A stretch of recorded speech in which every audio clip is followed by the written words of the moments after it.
Okay, well, first thing I'm going to do is grab the images and bring them into Photoshop. So to show you how I did that, real simple, just went to the page here. You can click on the image and bring it in if you want, maximum resolution right here, and you can see the object looks a whole lot better than it does when you're looking on your phone. So we take that object, we can copy the image, but what I like to do is go to the image address, and so we create a new tab, paste, go there. This is the original image, maximum resolution. Grab it, save the image as, and I save the images to this file here. We'll call it Acorn1, and then we'll bring it on into Photoshop over here, which is what I've done. And then we'll go grab the old image, which the page refers to. So click back, go back to the page here, wherever it was. There we go. So I have this page here, and then it refers to the older image, which is back here somewhere, but I've got it up on the screen already. So we go here. This is the old image. And you see it's a lower resolution because we can't really max out the scale on it, but we can cheat a little bit by inspecting that property and then changing the parameters of it, because it shows where it's cropped. And I'm going to change the crop where it says 1280. We'll change that to 2560, and we'll double the size of the image here. We'll go here where it says 720 and make that 1440. So we're basically doubling the dimensions of the image and taking it out of crop mode. And then you can see the image got larger on the screen, and that gets us closer to what the original image was. And we'll save this image, and we'll save it as that. And now we'll bring that image into Photoshop. So we'll open here and grab this image. So there it is. Now what I'm going to do is I'm going to take this image, I'm turning this way a little bit. I'm going to take this image here, and I'm going to put it over this image, and we can tell the difference between the two, or vice versa. Let's see here, this one's bigger, so we'll leave this one at 50%. I'm going to come grab this image here, and we're going to drag it onto the original Acorn image, and you'll see it's quite a bit smaller. So what we have to do is change the scale. So I'm going to change it to opacity to about, I guess, what, 80% or so, maybe 65. I'll change it to that. And then what I'm going to do is I'm going to make this image match the size of the other, and we can get an idea of what we're working with here. So let's change the scale first. Now keep in mind the Wizzo in the back here is probably moved a little bit, so we're going to have to somewhat distort the images. As you can see, it doesn't match up exactly, so we're going to make it match up as best we can without distorting it too much. So you can see these, I'm going to use these as a guide here to get the scale right, and also that distance there, and we're going to basically match up. So I'm going to edit, transform, and I'm going to distort.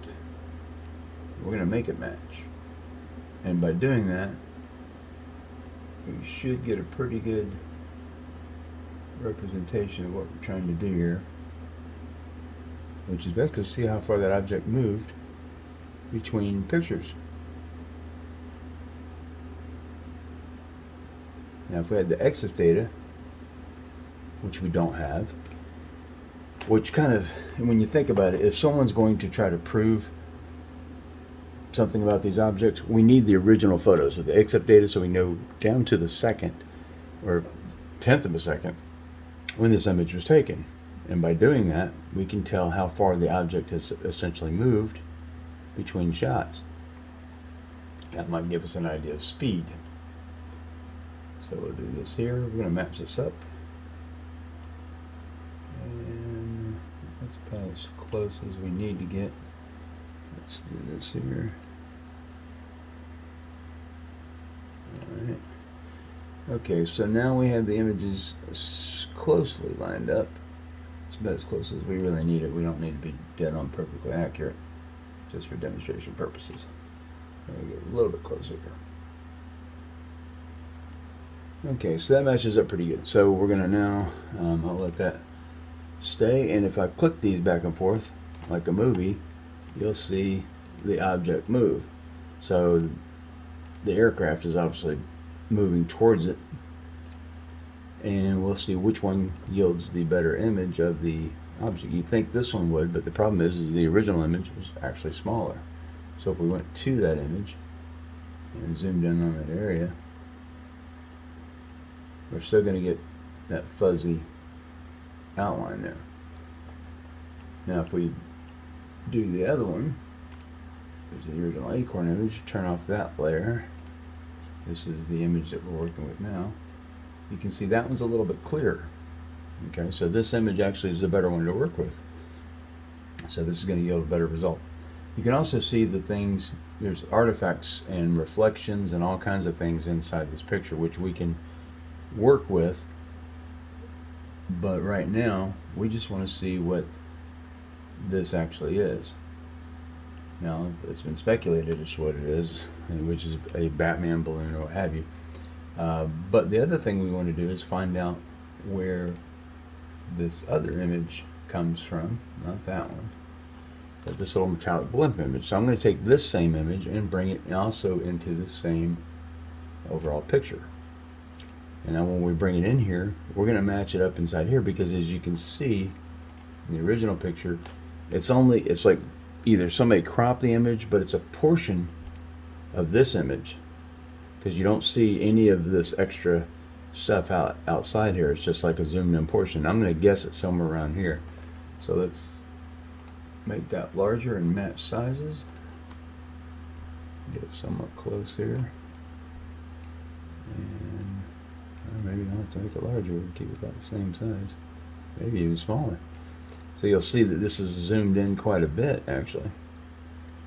So let's match this size here, and then we'll match the shadows and textures and all the other stuff that's part of it. Transform Stewart a little bit, and get that to match a little bit better. I'll probably just rotate it a bit. So I am distorting the image slightly, but it's going to match scale wise the original image, and let's see where it fits in here. It looks like we're about right. You see this little 2 dots, a line and a hump here. So we're going to look for something that matches it over here. So this here looks like it's that there, and that is this, and this is that. So it looks like this fits right there. So what I'll do is I'm going to change the opacity of that layer to about there, so we match that up. And we go a little bit more. Too far.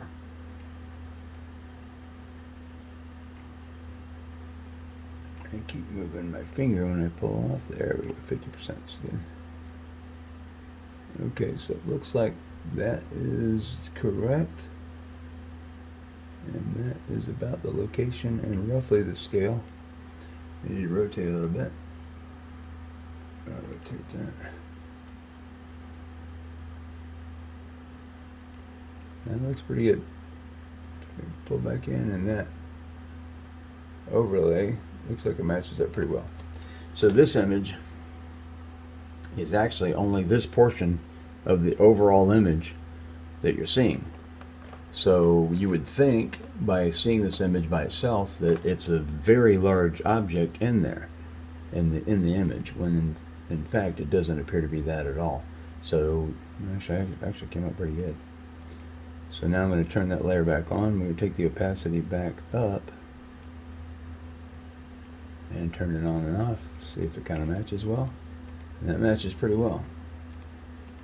You can even see the little bit of the horizon there. So we're going to move that up just slightly, right to about there. Okay, so this is where the object is on the other screen. Now what I wanted to roll out was artifacts that are inside the the canopy itself. Like maybe there was a hole, or because some people said that was a scratch on the glass, or it could be a defect in the glass, and apparently not. So the object is actually outside the craft here, but this right here is apparently a reflection of something from the inside. Of course, this is a different angle, and we're going to pull that over here a little bit because it looks like it needs to be further down, right about there. Let's turn that off and on again. Yeah, that's way better. You can see as I turn it off and on, it barely changes anything behind it, so that means it's in the correct spot. So this object appears to be here on that image. So we have that one there, and then we have this one here, which shows the object moved from here to here. So I'm going to turn this layer off, then go here, and then the object's here. So I'm going to take that opacity, which is already there in the fill, and that's that. So now we have that pretty well lined up. So between the time of this shot and this shot, the object moved from here to here. Now, in looking at this, because of not knowing the speed, we don't know the distance to this object, but we can roughly eyeball that he's moving parallel with the object. The object is not very far away. As you can see here, the object is coming closer to the craft, and it's moving at a fairly straight line, and we're not getting a lot of movement down here. So that object is not very far away at all. So in other words, it's not large. And if I had the speed data and some other data, we could probably figure out exactly how large it is, but I'm going to ballpark it at about maybe a few feet at most. It's not the size of another aircraft, because another aircraft at this angle coming back, assuming that this is not very far away, which it doesn't appear to be, I'm going to guess that thing's just a few feet. But again, I don't have enough data to be sure about it, so this is just a ballpark guess. And then we have this object here, which we have no idea its distance, but when we zoom in on it, it appears, I mean, it does look like a dent or a bullet hole in the glass or what have you, but it looks more like a blimp or something at a distance. Could be any number of things. I mean, who knows? Who knows? So we'll work with that. And then on the sphere image, which is this thing here, what I did was I inverted the image. I desaturated the image, and I changed the hue and saturation on the image, and I gave it a 3D sphere, changing it from the background.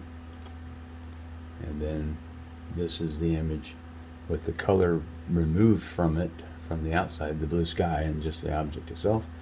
And this is basically the original image here, and we can zoom out.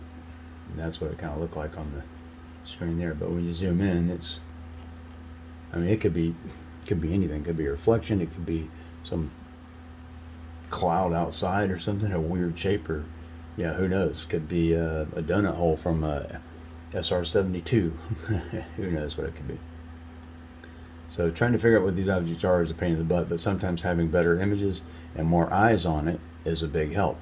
The more people that look at this, the more people that have, the skills to determine what these things are, definitely gives us a better idea of what we're looking at here. So I'm going to take this image here, and I'm going to generate a height for a bump map here. So this is the object if I changed it into looking at the bump height. So if we converted the image here, and all of this would have what's called a bump height, it kind of gives you a different perspective. You can make it like a 3D ball here, almost like an eyeball. It looks like Mimas from one of the satellites of Saturn, I believe. So this gives you a completely different perspective, as you can see here. And we can change that height and the scale of everything. There's your detail. And we can max it out here. But this doesn't really give us a whole lot more information to go with. You know, we can invert that as well. We can, you know, play around with it until finally it gives us something that makes sense. And sometimes it really is that easy. If we were looking to see if this was a modified image, we would look for artifacts right around here. But here's something interesting. If you go into the image and we go to hue and saturation, and watch what happens when I get over to highly saturated and I change the hue towards red. You can start seeing other artifacts show up in the image. Let's change the lightness here. And I don't know if you can see that on that screen, but there's quite a few artifacts that come up. But when I go back and look at the original image, that appears to be reflections from inside the cockpit. So that puts this object outside. So whatever it is they're looking at appears to be outside, not a reflection of something that's inside. So that's it. It's a quick analyzation of what we're looking at. I'll put the images online. You guys can take a look at it, and we'll go from there. But Mike Turber, 5x5 News. And that's how you look at some images sometimes on Photoshop. There's a lot more to it than this, but I just want to give a quick rundown. Talk to you later. Bye.